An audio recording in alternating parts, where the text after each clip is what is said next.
Alright, sinigang na crispy ulo mga ka-all goods, let's G! Get ready!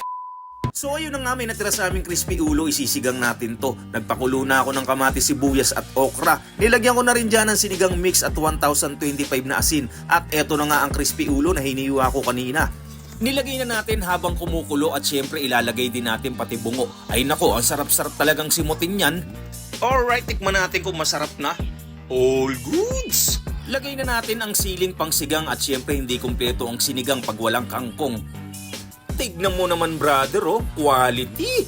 Tanggal ang hangover mo dito. Alright, all goods na yan. Tara't kain tayo. Maraming salamat sa lumikha. Lagi may nakahain sa hapag. First bite. All goods! Yun, napakasarap nga ng mainit at maasim na sabaw tapos yung sahog niyang baboy crispy or crunchy. Talaga namang extra rice pag ganitong klaseng pagkain ang nakahain, brother.